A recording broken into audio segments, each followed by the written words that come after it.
नमस्कार, मैं यशपाल हंस करनाल से आपकी सेवा में उपस्थित।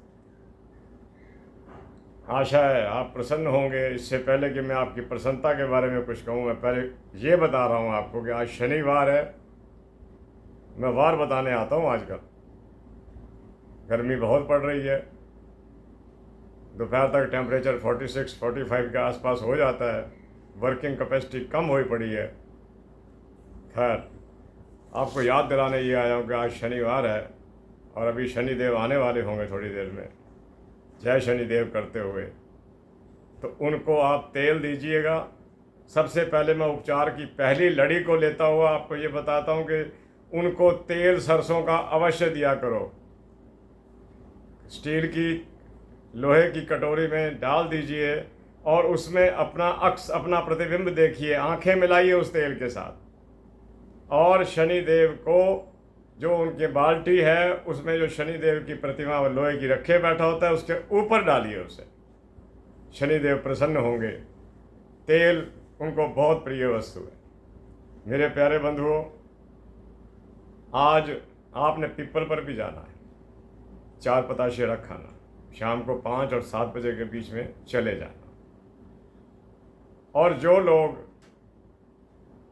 रोगी रहते हैं, विशेष रूप में जो लोग श्वास के रोगी हैं, जो लोग कार्डिक अस्थमा के रोगी हैं, जो लोग हार्ट के रोगी हैं, जिन लोगों को श्वास लेने में दिक्कत आती है, स्टंट लगे हुए हैं, मैं डॉक्टर नहीं हूँ, मेरे को डॉक्टरी नहीं आती, पढ़ा लिखा जरूर हूँ, पढ़ता रहता था इन चीज़ों को।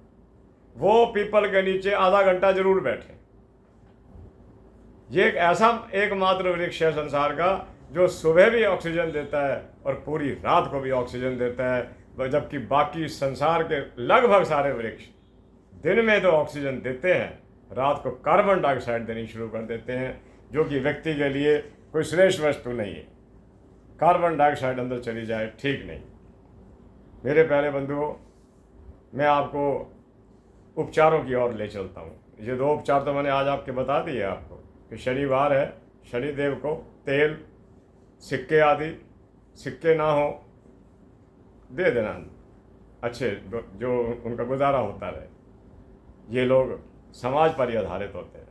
समाज में रहने वाला हर जीव ईश्वर की बनाई हुई रचना है और अगर हम देने में समर्थवान हैं तो देने में क्या बुराई। मेरे प्यारे बंधुओं, मैं आपको एक बात बताता हूँ शनिदेव की। शनिदेव, मैं बताता हूँ ना कि शनिदेव को मैं कुंडली के अंदर प्राइम प्लैनेट मानता हूँ। मैंने जिस जिस व्यक्ति के जीवन के अंदर परिवर्तन देखा, सुना, पढ़ा, उसके पीछे मूलाधार शनि थे। मैं कुछ बातें लिख कर ले आता हूँ। मेरी कोशिश होती है कि मैं अपनी ओर से कोई अभिव्यक्ति ना करूँ किसी बात की। मैं वही बताऊँ आपको जो शास्त्रों में वर्णित है। आज मैं आपको ये बता रहा हूँ कि महाराज शनि सबसे ज़्यादा मित्रता जो रखते हैं वो मेहनत करने वाले से रखते हैं, सदकर्म करने वाले से रखते हैं। जो दूसरों के हित के लिए कामना करता है या कार्य करता है, शनिदेव उसके साथ खड़े। और मैं आपको आश्वासन दिलाकर कह रहा हूँ, इतना लंबा जीवन काटने के बाद, शनि की महादशाओं में से गुजरने के बाद, मैंने ये महसूस किया कि शनिदेव आप वास्तव में परिवर्तन के देवता हैं। जो समय मेरी ज़िंदगी के अंदर शनि की महादशा में राहु के अंतर का कटा, वो मैं ही जानता हूँ। पढ़ा था ग्रंथों के अंदर कि जब शनि की महादशा में राहु की अंतरदशा आती है, 3 वर्ष के लिए व्यक्ति को हिला के रख देती है। उससे बचने के लिए मैं कहता हूँ शनि के दान कीजिए। राहु का अपना कोई अस्तित्व नहीं है, ये शनि की आज्ञा में चलता है। शनि की आज्ञा ही इसके लिए सबसे बड़ी बात है। और मैं आपको दूसरी बात ये बताता हूँ, द्रुत की क्रीड़ा जिसे जुआ कहते हैं, शनि उसका प्रबल शत्रु है। शनि उसका प्रबल शत्रु है। शनि सबसे ज्यादा अहिंसा का शत्रु है। जो अहिंसक लोग हैं उनको जिस दिन भी ले डूबेगा, शनि ले डूबेगा। आजमा के देख लेना, हिस्ट्री के पन्ने निकाल लेना। जिन लोगों ने अतिक्रमण किए, गरीबों मजलूमों को मारा, शनि के द्वारा काट दिए गए, खत्म कर दिए गए। हलाकू हुआ, बड़ी पुरानी बात, जिसकी अपने ही पैर अपने घोड़े की नाल में फंस गए, अपना पैर फंसा और घोड़ा इतनी तेजी से भागा, पत्थरों का इलाका था और हलाकू के सिर फटते चले गए और लाखों व्यक्तियों का कातिल 1 मिनट में दुनिया से चला गया। शनि था जिसने फंसा दिया उसे। मैं आपको परिवर्तन की बात भी करूंगा कि शनि कैसे जीवन में परिवर्तन लेकर आता है। किसी के दिन इसने ठीक करने हो ना, तो पहले उसकी बुद्धि को सेट करेगा। कैसे करेगा ये भी बताता हूँ। अब मैं बताता हूँ कि ये द्रूत का मालिक है। जिन लोगों को ओवरनाइट अमीर बनने की इच्छा है, उनकी कुंडली में एक दोष जो मैंने पाया, ढूंढा, उनको मिला, उनके डेट ऑफ बर्थ लिए और उनमें देखा और महसूस किया कि उनकी कुंडली के अंदर मकर राशि का शनि और उसके ठीक सामने 7वें घर के अंदर कर्क राशि का चंद्रमा बैठे हुए थे। मोस्टली केंद्रों में थे। अगर केंद्रों में नहीं थे तो जिस घर में भी थे 7वें में चंद्रमा था। शनि चंद्रमा आमने सामने ऑन साइन के अंदर हो गए और उस व्यक्ति को द्रूत का शौक पड़ा। अगर मेरा वश चलता और कहीं मेरे को एक बार तो देखने को मिली थी, उसके बाद नहीं। महाराज युधिष्ठिर की कुंडली में देखना चाहता था कि इतना विद्वान व्यक्ति, इतना धर्माचार्य व्यक्ति द्रूत में कैसे फंस गया। कैसे उसने कल्पना कर ली इस बात की, अरे इंद्रप्रस्थ तो हमने ले लिया, अब आप क्या लेना चाहते हो? एंजॉय करना चाहते हो समय को, और पत्नी को भी खो बैठे, भाइयों को भी खो बैठे, साम्राज्य को भी खो बैठे। द्रूत किसी का ना होगा।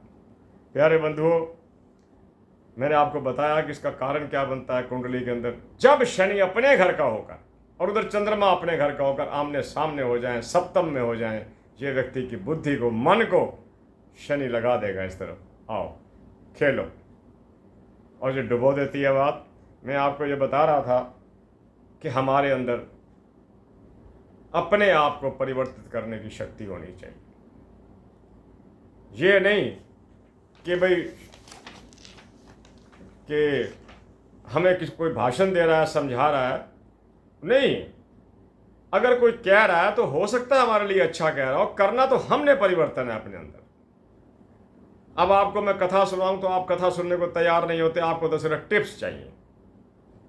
मैं टिप्स के साथ साथ बातें भी इसलिए करता हूं कि आपको कुछ थोड़ा बहुत इन चीज़ों का ज्ञान होता जाए कि परिवर्तन कैसे आता है लाइफ के अंदर। आपने सम्राट अशोक का नाम तो सुना होगा।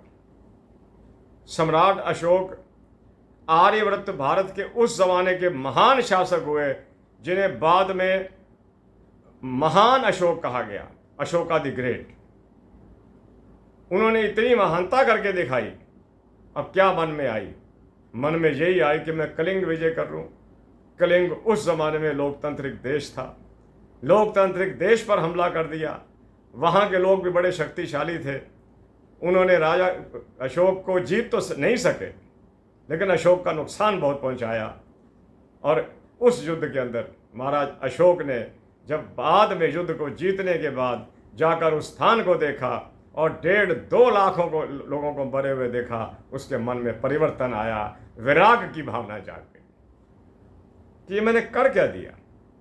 एक लोकतांत्रिक देश जो बड़े आराम से अपने आप को गुजार रहा था, मैंने वहाँ पर ऐसे बीज बो दिए, युद्ध कर अपनी सेनाओं को घुसेड़ दिया उसके अंदर। मैं जीत गया तो क्या हो गया?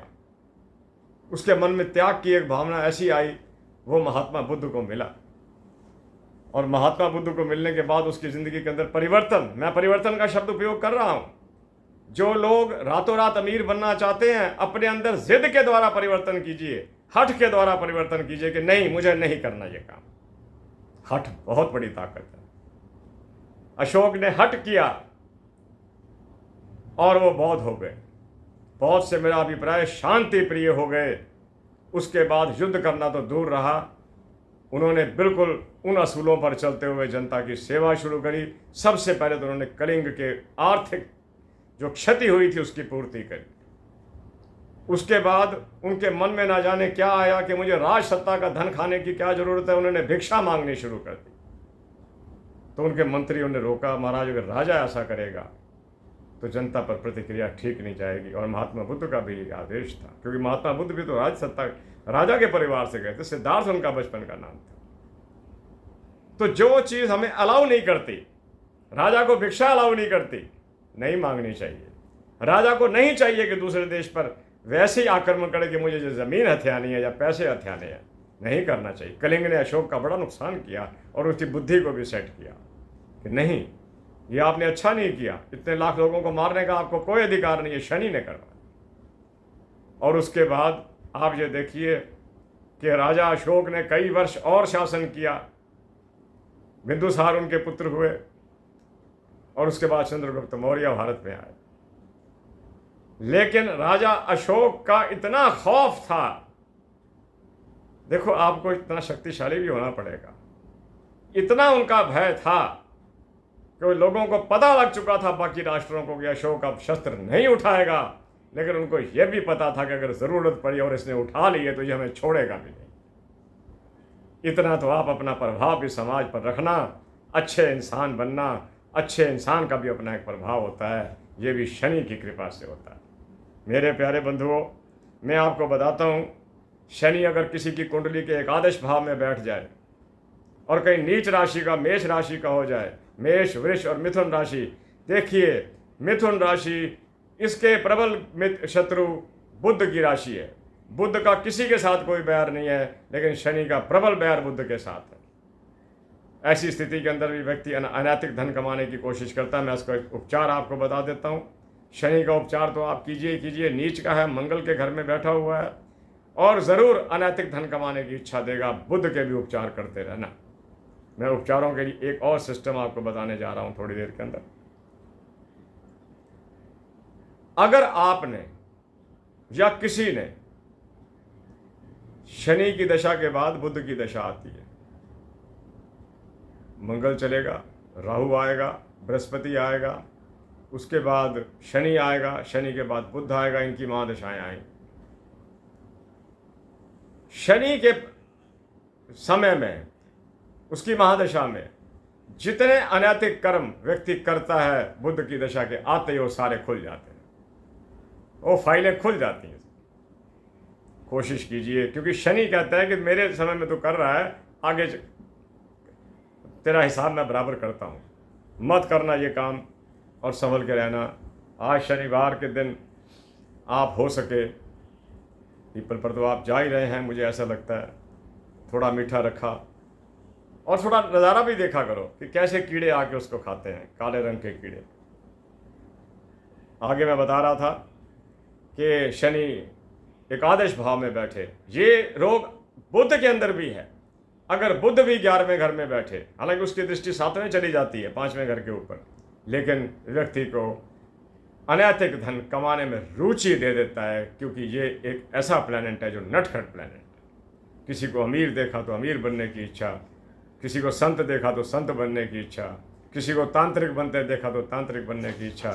इन कामों से बचिएगा। मेरे प्यारे बंधुओं, मैं आपको ये बताना चाहता हूँ कि मंगल शनि इकट्ठे हो जाए तो मंगल की दृष्टि पड़ते ही शनि की ताकत कम हो जाती है। ये एक मैं अच्छा साइन नहीं मानता, क्योंकि शनि का अपना एक विशेष महत्व है कुंडली के अंदर।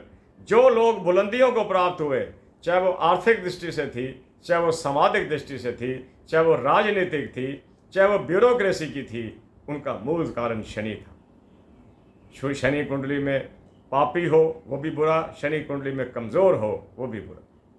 शनि कुंडली में अस्त हो जाए सूर्य के साथ बैठकर, ये कोई अच्छा लक्षण नहीं है। मेरे प्यारे बंधुओं, आपको मैं दान के बारे में बताता हूँ। अगर आपको धन की वास्तव में आप महसूस करते हो कि मैं हैंड टू माउथ चाहता हूँ, इंग्लिश का वर्ड है, कमा लेता हूँ, खा लेता हूँ, तो मैं आपको एक बात बताता हूँ, अगर आप ये काम कर सको तो करना। पहले भी बता चुका हूँ कई बार, इसका सबसे बड़ा उपचार है रोगियों की सेवा। मैंने जितने भी लोगों को देखा जिन्होंने सामाजिक प्रतिभा को प्राप्त किया, जिन्होंने आर्थिक प्रतिभा को प्राप्त किया, उन्होंने वास्तव में ऐसे इंस्टीट्यूशन खोल रखे थे जो बीमारों की सेवा के लिए। अब भी वो घर घर में जाकर पर्ची काटते हैं, किसी की कुछ है, किसी की कुछ है, ताकि बीमारों को भोजन भी दिया जाए और बीमारों को जो औषधि चाहिए वो भी उपलब्ध कराई जाए। आप बीमारों की सेवा करना। अगर आपकी आर्थिक स्थिति लड़खड़ा रही है, इसका मूल कारण राहु या शनि होते हैं। या मैंने कल जैसे पूरा जिक्र किया कि शुक्र अगर कुंडली के अंदर कमज़ोर हो गया, अस्त हो गया, तो समझ लीजिए कि ज़िंदगी के 20 साल ऐसे ही गुजर जाएंगे, सामान्यता ही। तो मेरे प्यारे बंधुओं, अगर शुक्र को आपने मजबूत करना है तो मैं कहा करता हूँ कि आप शुक्र का जो दान है वो पारिवारिक एकता है। ये ना हो कि आपकी सारा दिन अपनी धर्म पत्नी से ही झगड़ा हो रहा है तो समझो शुक्र वैसे ही गया। ये स्त्री जाति का मालिक है, रोमांस का और प्रेम का मालिक है। आप जितना दूसरों के साथ प्रेम करोगे शुक्र उतना प्रसन्न होता चला जाएगा। अगर आपकी कुंडली में अस्त है तो ध्यान रखना, आप अपने दाम्पत्य जीवन के प्रति एक सिंसियर व्यक्ति बनकर रहना, किसी को शक ना हो, आप कोई गलती ना करना। आगे चल रहा हूँ। 11th हाउस में बुध भी अच्छा काम नहीं करता और शनि और बुध में आपस में परस्पर बैर है।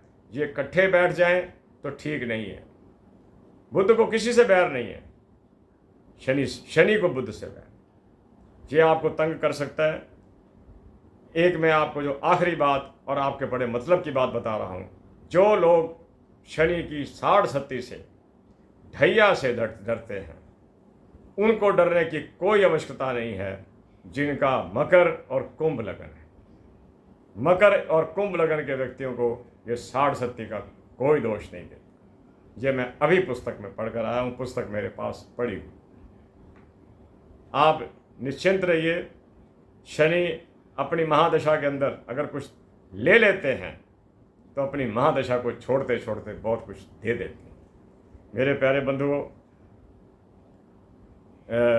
जैसा कि मैंने अभी बताया, शनिदेव को कटोरी में जब तेल डाल के दिया करो, अपना प्रतिबिंब ज़रूर देखा करो और शनिदेव की चप्पल उतरवा दिया करो, ताकि आपके अंदर से जो इलेक्ट्रिसिटी दौड़ रही है, जो इलेक्ट्रिसिटी आपके सिक्के के अंदर है, जो इलेक्ट्रिसिटी आप तेल के अंदर है, जो इलेक्ट्रिसिटी उस बाल्टी के अंदर है जो शनि के पास है, जो लोहे का स्वरूप उसने शनि का रखा हुआ है उसमें भी इलेक्ट्रिसिटी दौड़ रही है, और जो लेने वाला ब्राह्मण खड़ा है शनिदेव, उसके अंदर भी वो भी गुड कंडक्टर है। उसके अंदर अगर आपने दिया और चप्पल ना उतरी तो आपके कष्टों अर्थ नहीं होंगे, समाहित नहीं होंगे उसके अंदर।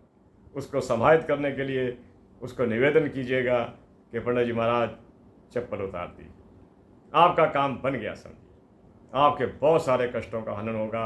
शनि जिसका ठीक हो उसका अपना घर भी होता है, उसका दाम्पत्य भी ठीक होता है, उसकी बुद्धि भी ठीक होती है, उसकी विचारधारा भी ठीक होती है।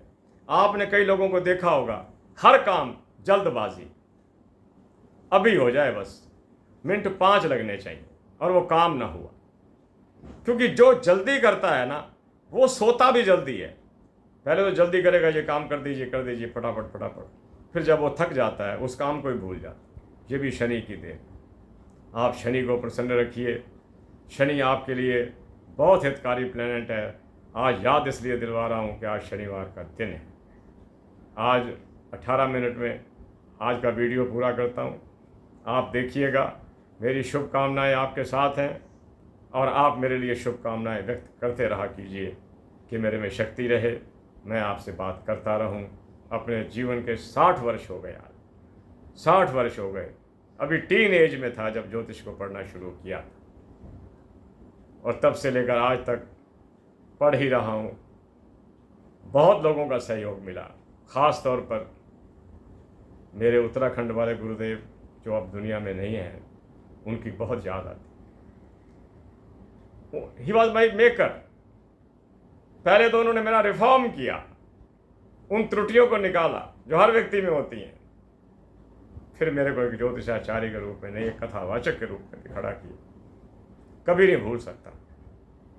और आपको कहता हूं कि आपको 2-3 व्यक्ति ऐसे जिंदगी में मिलेंगे, व्यक्ति नहीं आत्माएं, जो अंग संग आपके साथ होंगी। एक तो आपका इष्ट देव, पीछे मेरा इष्ट देव बैठा है, माता सरस्वती। मुझे कभी फील ही नहीं हुआ कि माता मेरे साथ नहीं है, मेरे साथ है। हमेशा ये लगता है कि ये मेरे साथ है, मेरी हर समस्या का समाधान करेगी। आपका जो इष्ट देव है, हनुमान जी हैं, शंकर जी हैं, विष्णु जी हैं, कृष्ण जी हैं, राम जी हैं, महसूस कीजिए वो आपके साथ हैं। जब आप कष्ट में हो आप उन्हें याद तो कीजिएगा, वो अंग संग सहाय होकर आपका सहयोग करेंगे। दूसरा सबसे प्रबल मित्र आपका वो आपकी माता जी। चले भी जाएं दुनिया से, मुझे याद है जब मेरी माता का निधन हुआ तो मेरे पास मेरे गुरुदेव भी आए थे और उन्होंने मुझे कहा था कि तेरा क्रंदन जायज़ है, माता का निधन रुलाता है, लेकिन ये याद रखना माता तेरी किसी और जन्म में चली गई होगी, बेहतर जन्म में गई होगी, लेकिन तू जब भी याद करेगा उसका सहारा तेरे को प्राप्त होता रहेगा। और तीसरा, मैं महसूस करता हूँ कि मेरे गुरुदेव आज दुनिया में नहीं है, लेकिन अंग संग है मेरे साथ। जब मैं किसी अध्याय को भूलता हूँ मुझे एकदम याद आता है कि फलां पुस्तक में पढ़ा था। ये गुण मुझे उन्हीं की देन थी। माँ तो मेरे साथ है ही है, बिल्कुल है मेरे साथ। मैं सबको कहता हूँ अपने अपने इष्ट देव के सुंदर स्वरूप बनाकर अपने उस कमरे में लगाओ जिस कमरे में आपको मिलने आपके मित्र आते हैं, रिश्तेदार आते हैं। मैं मानता हूँ कि मेरे से स्वयं में कथा हो जाती है। आपको उपचार चाहिए, आज का शनिवार का उपचार मैंने आपको बता दिया, याद भी करवा दिया और आपको बता भी दिया और द्रुत के बारे में भी बता दिया कि ये किसी का साथी नहीं हुआ, सडन मनी किसी की साथी नहीं हुई। और पैसा जब भी आएगा, शनि कहता है जिस तरह मैं शनै शनै चलता हूँ, अच्छी कमाई, इज्जत की कमाई शनै शनै आती है और बढ़ती चली जाती है। इसी के साथ करनाल से मैं यशपाल हंस साहब से आज्ञा लेता हूँ। जय जगत, जय भारत, नमस्ते, नमस्कार, शुभकामनाएं। ईश्वर आपको सुखी रखे, माता सरस्वती की कृपा हो।